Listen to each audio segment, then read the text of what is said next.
Hey everyone, welcome back. I'm Athena. I'm Meglan. And we are California Firewomen. Episode 9. 9. That many. That many. Oh, my calluses. All right. We have a couple fun topics for you today. First, we'll go ahead and talk about 911. And we'll kind of go over the history a little bit. Just a few small pointers. Actually, the very first 911 call was made in 1968. Very first one. Can you believe it? And then before that, you had to call with 7 digits to get to emergency services. So you'd have to dial 7 digits to get help. So Somewhere. Yeah. So And it could redirect you too a few times. Right. Depending on the area that you were in, I think. Yep. And thank God they brought it down to 3 numbers. So I think Right. that's It's a little easier, Yeah. especially when you're in a bad situation or Right. if you're scared. It makes it a little bit more difficult to think straight, for sure. I'm gonna have to insert a clip here. There's this show that I watched where the joke is the 911 number is actually like 11 digits long, so it has a little bit of fun jingle to it. So I'll throw that in there for your enjoyment later. But anyways, thankfully we have 911, and then now we also have texting. You can text 911. It's not available everywhere. We're still working on that, but I think there's like a handful of states. Yeah, not that all have it. states that have it, which I actually thought was interesting because I never even knew that you could text 911. So that's kind of cool. I think Iowa was the first state that tried it out. Back in 2009 or so. And then around 2014 or around that time, started getting a few more states involved in the texting 911 program, which I think is a great idea. Yeah, we were talking about that. A super great idea, because if you're in a bad situation, maybe you don't want someone to hear or know that you have a cell phone on you, and you can text and be kind of more discreet about it. Kind of gives you the upper hand in that. If you're in a bad situation, I mean, human trafficking is one of those real big things now. And so if you're in, or you're at home and there's a domestic violence situation or an happening, intruder coming, Yeah, you never know. But a lot of those situations, you obviously don't want them to know that you have a cell phone. So right.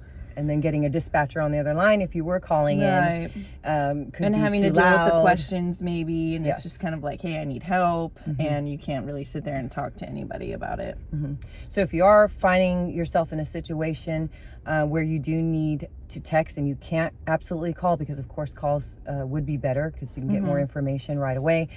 When you send the text, think about sending your location right away. Let them know exactly where you're at so that they can find you, send the location or what the situation is as much as you possibly can. Surrounding things in your area. Yeah, just kind of scan the area really quick and give them like landmarks if you can, so then they can find you quicker, because sometimes it is hard to find people. Yeah. I also remember, do you remember that movie with Halle Berry? I think Yes. was it called 911? I think no. Or The Call? The Call or like that. something like that. Yeah. I remember that one. And she was in the trunk for a little while, or somebody was, and they had a phone on them. And they were trying to call because she was the dispatcher. Yeah. She was the dispatcher, and Trying she was to find asking them. Well, let me know, have you seen anything, any landmarks? Yeah, and the that person sort, in the trunk looked out like the keyhole in the back and was like, trying to like show her where they were at, so then the cops could find her. Yeah, so that's super essential, I feel like, landmarks. That was a really good movie. If you haven't seen it, watch it. It was a few years back, but Yeah, it super good movie. It made me want to lock myself in a trunk and try practicing escaping. I actually tried that when I was younger.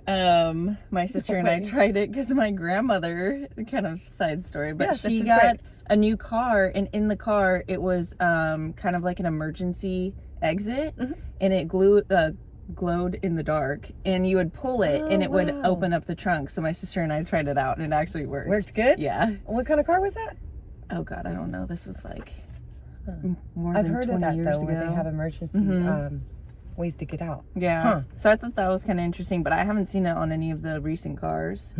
But even talking about that, like kind of like depicting like time, it is really interesting that even the first 911 call was in the late 60s. That's not that long ago. No, it wasn't. And then the first text message was in 2009. Yeah. That's kind of, I mean, it's insane to see how far we've come in technology, but then to have like certain dates like that where it's kind of like, you're like, really? You're like, wow, we're slow. We might have flying cars soon, but we can't send 911 text everywhere. It's just kind of interesting. Yeah, it's not available everywhere. Right. Yeah, it is. I think about that when we send, when SpaceX sends rockets to the freaking outer space and moon. Right. And we still can't properly help people. Yeah, with like certain to a certain degree. Diseases or cancer or, right. that sort of thing. All right. Well, moving on. Well, now that we've discussed a little history on 911, let's talk about what types of calls firefighters respond to and discuss some of the misconceptions about it. Yeah, I feel like people still get very confused. I mean, especially with CAL FIRE, people are kind of like, oh, you work for CAL FIRE, you just do wildland firefighting. It's like, well, no, we're still a total normal department, especially like in really busy counties like Riverside. I mean, CAL FIRE does everything, water, land, air, all of it. So, and I still think it's funny that people are like, oh, well, you're a first responder. What does that even mean? People don't even understand what that means. Because, when I was working in Santa Cruz City for CAL FIRE, we would still, medical aids, rescues, vehicle accidents, structure fires, all of it. And obviously, our biggest pride and joy is protecting like state area. But it is kind of funny because it's like, first responder, we're the first ones on the call. And people are like, well, where's the ambulance? Like, well, they get there, but usually we always beat them, and then we have to transfer patient care. And I'm sure you guys go into that too all the time. Like, city, all you do is you're a firefighter, so you just do structure fire. And it's that's like, what well, they think. no. Yeah, that's what a lot of people think. Oh, you must just go to fires like all day, every day. Yeah. Not exactly. Yeah. And actually, sometimes we joke because we say, oh, we're actually second responders because sometimes the ambulance does beat us there. They do? Yeah. I guess like in Santa Cruz, like some places are like so far out that it's kind of hard for like people to either find the area or it's just, I don't know. Right. And it's just hard. And then you have some fire departments that have their own ambulance rig. Very true. Right. Yeah. Like Riverside does. Oh, I actually think Monterey Regional also does have their own EMS rig. Yeah.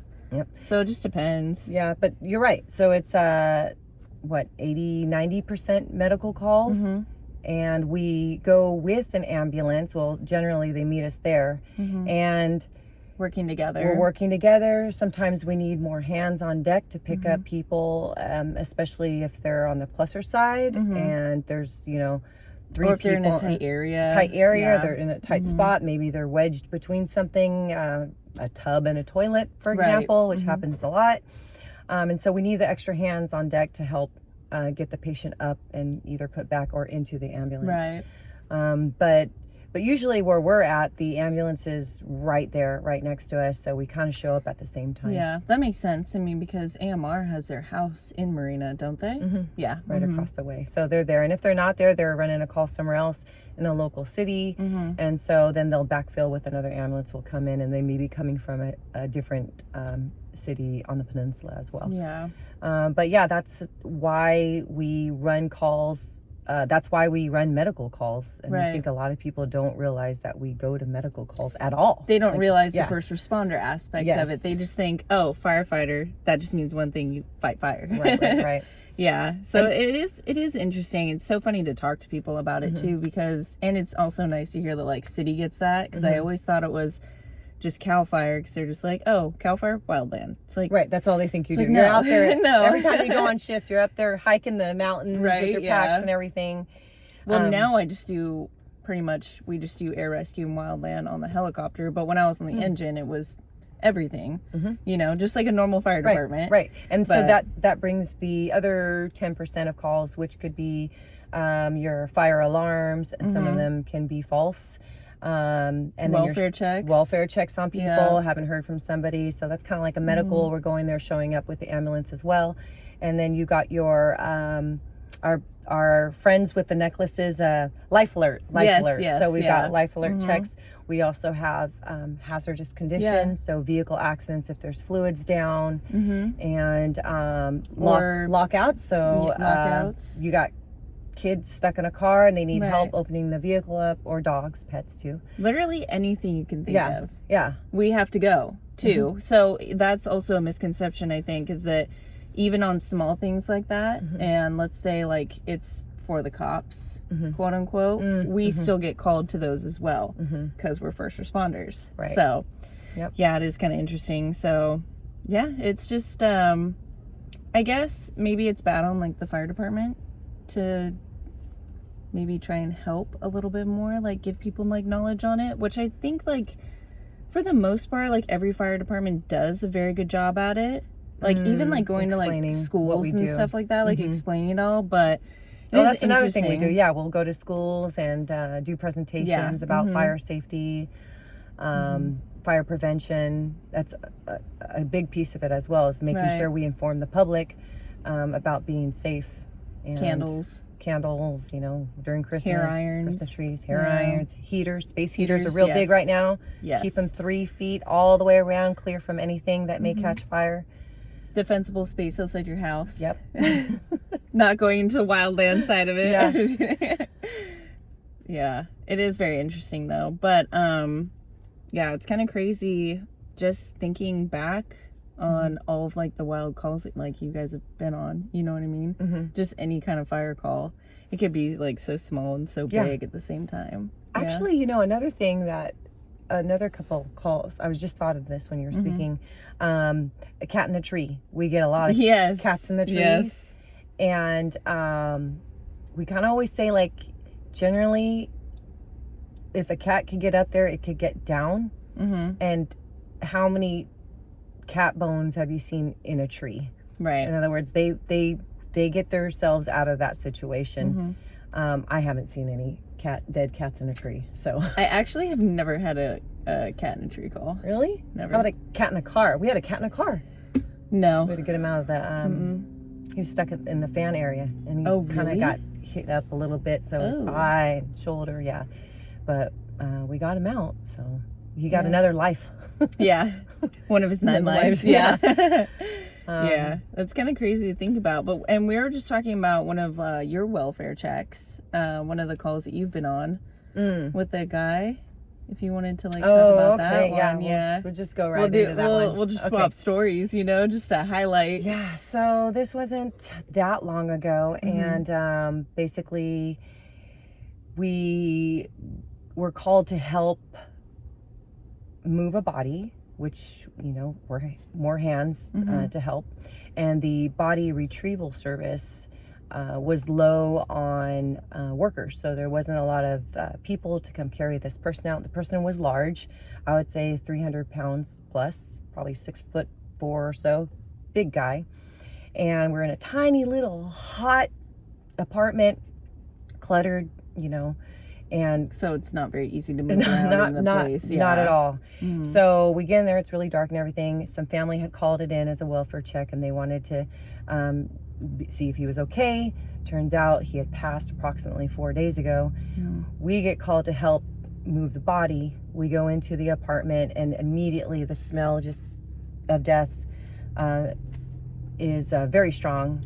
And very hard to get rid of that smell too. Yes, it is. And so I'm like, pop the windows open the blinds, everyone's masked up, we got our gloves, all our PPE on. And the little guy that was there, he was the body retrieval guy, and he had his 2-piece suit on, you know, tie, looked very nice, very professional, like he came straight from the morgue, and or the mortuary, and had his little gloves on. And so we're all in there. And as soon as we're walking in, we get into the back of the bedroom, and I could hear one of the firefighters like starting to I hate that noise. And I was like, oh, don't do it, because once one person does it, oh god, I've been on one of those calls, and somebody starts throwing up in like a bag, and I'm just like, just the sound of it, and then everyone kind of gets concentrate. You have to block it out. The smell, on top of the already gross smells. Yes. So we're trying our best, you know, and we get in there, and then the body retrieval guy, we'll just say the dude gets up on the bed, and he's like on the bed where the guy's laying like at, trying to help, trying to maneuver him, okay. and we're like kind of following his lead. Like, okay, he's got these really giant, because he's technically in charge, right? Yes, he's in charge. He's of in the charge. Body. Yeah. Yeah. So he's got these really huge, giant white trash bags to put the body in. So we have to like kind of wrap the guy and then flip him over and wrap him in the other side. So it's like two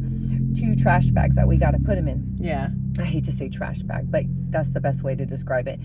It's like that kind of texture trash bag feeling. Yeah, like those construction worker black bags that we have. Those real tough. I just know like the carry-alls to move people around in. Oh yeah. We hadn't got there yet, so we put him in this other white bag before first, you use the carry-all. Oh, gotcha. So he's up there, trying to moving around, and we're trying to help, and I'm pulling, and the bag was just so cheap, or my grip strength is just amazing, but it's tearing, and I'm like, what the heck? You would think you'd have something stronger for this type of situation. So anyways, trying not to rip it, get him finally covered. We're all in there. There's probably about 7 of us on one person to help move him out. Yeah. So then we get the carry-all, and basically the carry-all is like a piece of tarp, very like strong. Huge, square, with huge handles. Yep. Yeah. And reinforced webbing on the bottom. Okay, so we put him in, we get him into that. We're all kind of like trying to carry him out very carefully. Through a cluttered apartment. Then down the little steps in the walkway outside. And we finally get out there, and of course family's watching and that sort of thing, so you always try to be mindful and careful, be respectful the whole time, of the body and everything. We get him out, and then there's like a little baby sprinter. I'm not sure what kind of, maybe it was a sprinter, but that's what the guy had to put the body in. Oh. So we had to help him move it. The morgue guy. The dude, yeah. Oh. So he pulls out the gurney. Their gurney is like, it's like very old school. So old. Which is so funny because like how we were just talking, we have flying cars, but we still use these old gurneys. Oh my gosh, yeah. It looks so flimsy, and I thought, oh, it's not going to carry this guy. I was really worried. But anyways, it looked like the seats from a 1970s car and pleather. Anyhow, really very small. Old school. Very old school. So we get the guy up there finally on the gurney, and then we put him inside of his little sprinter. And we're like, really, the guy was very like, he was very vigorous. Like he was the dude. Yeah. He was just pushing him in there. But I'm like, okay. So we're getting him in there. It makes you wonder like how many times he's done it. You know what I mean? Yeah. To them, it's like just another day. Another day, like maybe. work. Yeah. So he shuts the back hatch, and then he runs to the front to the driver's seat, ready to get in and like start the car and take off. I look and I'm like, holy crap, dude, it's not shut. Hold on. Yeah. So open it, shove the guy in more, shut the hatch. And then I just thought to myself, can you imagine going down the road, him driving and having off, it open, and then well, it's weird because why didn't he double check?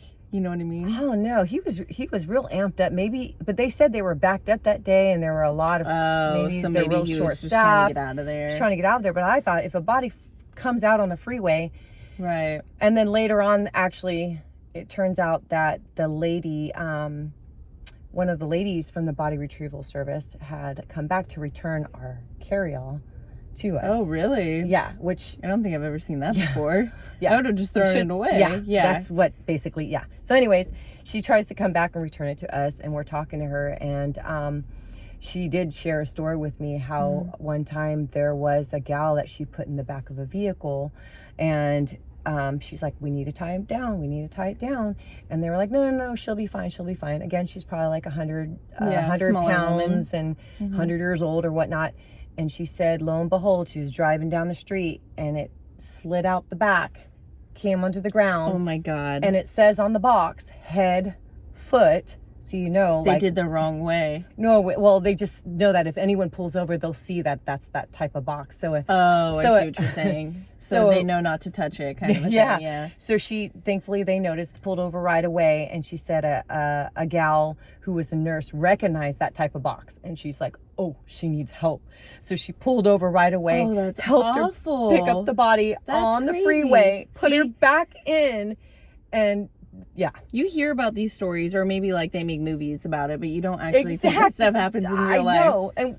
And this is the stuff that we deal with. Yeah. This is the stuff we deal with. You think you only see that on movies, or like Yeah. That's crazy. It was insane. She was telling me a few things. I'm like, well, you have a special job, lady. Like, yeah, they especially do. Yeah, that's kind of crazy. But anyhow, so that was my kind of bizarre moment.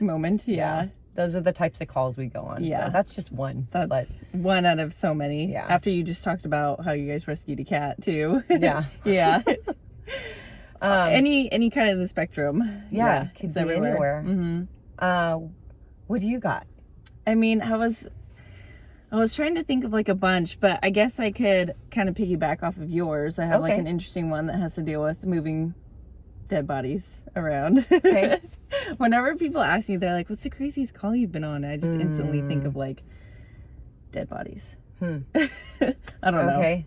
I always try and think of like really cool calls when people ask me that, but it's really hard because like trying to funnel through like all the different calls. There's so many. After, and some like, throughout the together. years. Yeah, exactly. And then it's also like, well, they're 911 calls. They're like people's worst worst moment. Don't really want. So it's like, that's what's hard. It's like, what's like the worst call you've ever been on? It's like, well, do I really want to live that? Second of all, do I really want to talk about somebody's personal stuff? Exactly. And do we want them to live through it? Because then I know when people tell me stories, I have my own version going through my head, and then that can spook you too. Right. So, yeah, it is interesting. Hopefully we're not doing that to you guys. Yeah.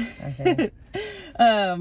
Just talking about like moving people. I mean, this was like a whole day ordeal, so I won't go into like the details about it. But this poor older woman had passed away, and it was just like all day of like CPR, like just trying to work the body, like all of this stuff, right? And so this was when I was working in Santa Cruz, and this call happened to be kind of like out in the middle of nowhere. Out in the Santa Cruz mountains, and it took us forever to get there, forever to find it. Like this place doesn't even have an address, right? We're asking like the neighbors, like, hey, like we got a 911 call, like for this woman, like possible CPR, so it's very serious. We're trying to get there as quickly as we can. Finally get there. Sadly, the woman has already passed away by the time we got there. But yeah, whole day ordeal. Even being there all day. So it came time to finally package up the body. So the coroner was at the bottom of the hill, which was, let's say, like approximately like 2 miles away, right? Oh, wow. And their car, an very old style car, couldn't make it up the hill because it was a dirt road. So, and then the cop cars like couldn't figure out where it was. So it just became like this whole thing. And so we ended up having to, I walked down, met with the cops, got kind of like the packaging that they wanted us to use because we also only have the carry-all as well.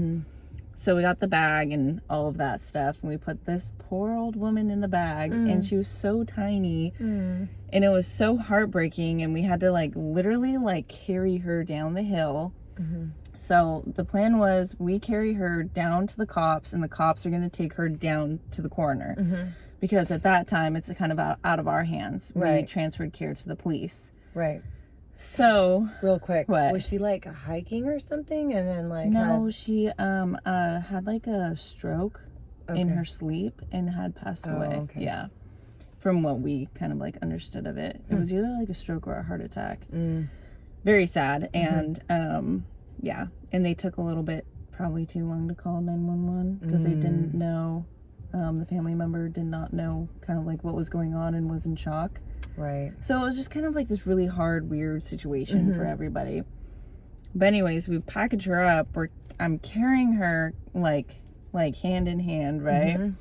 We go down to the cop car, and he was like, I've never had to do this before. I don't know how to, like, what do I do with a dead body, And I was just like, well, I don't know. Like, I thought you would have known, like, you knew I was coming down here. Like, I thought you would be a little bit more prepared. So we ended up having to put this poor old woman in the car, sit her straight up like a normal human, just like this. And I had to reach over, seat buckle her in, because it's not like he has any straps or any way to like hold anything down. So was this in the front seat with him? In the back seat. Yeah. Okay. So in the back of the cop car. Oh, wow.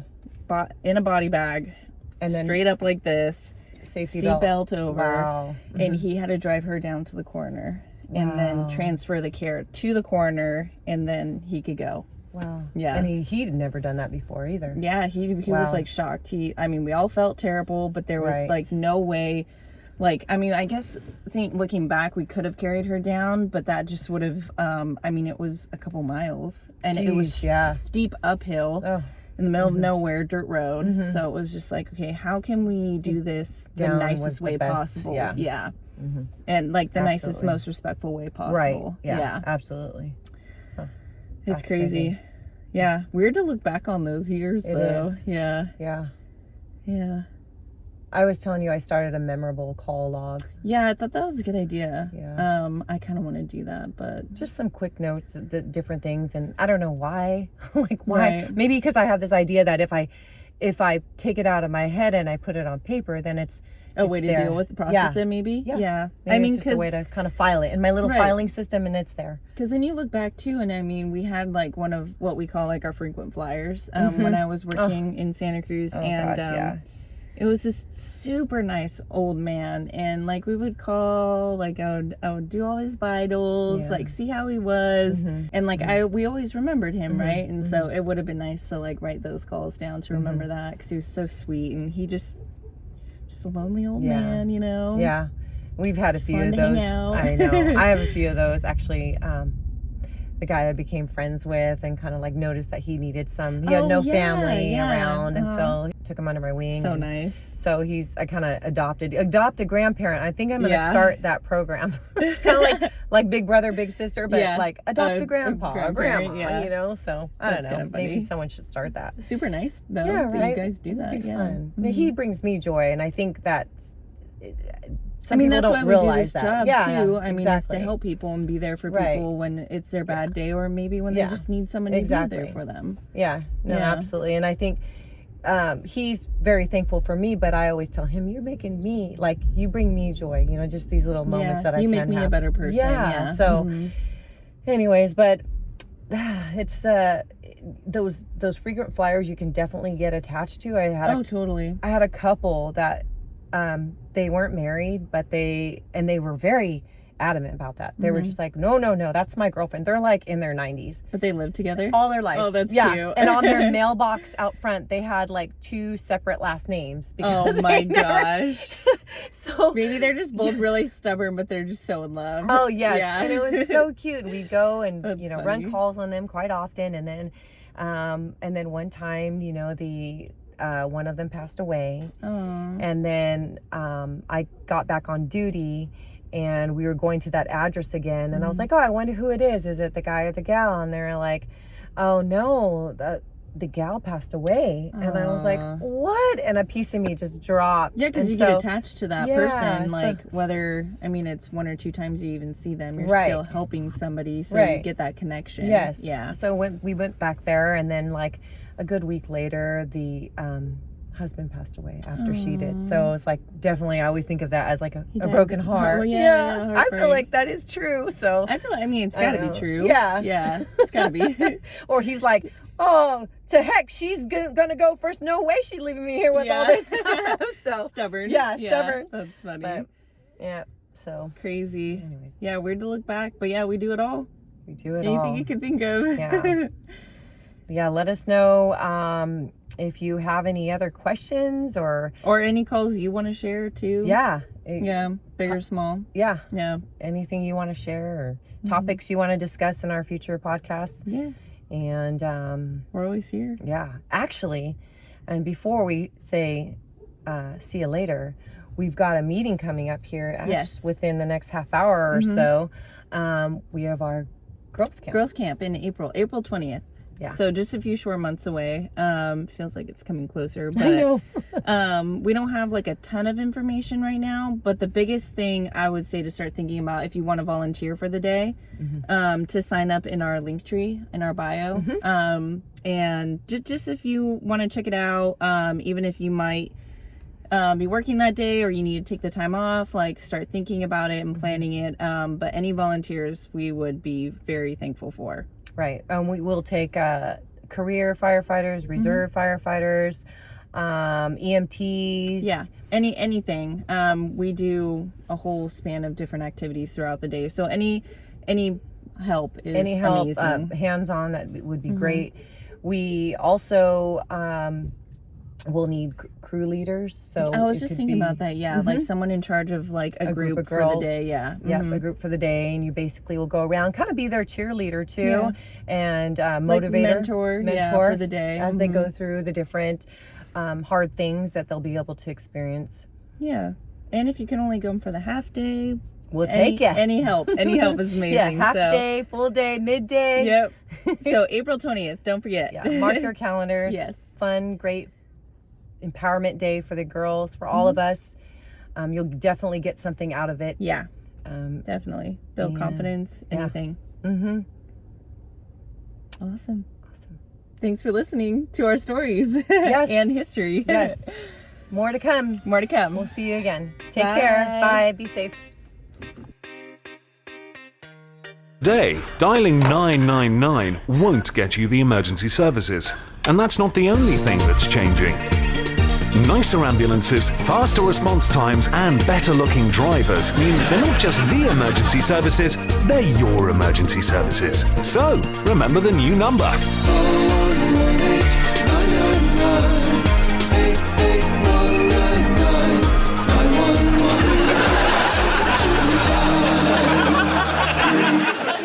That's...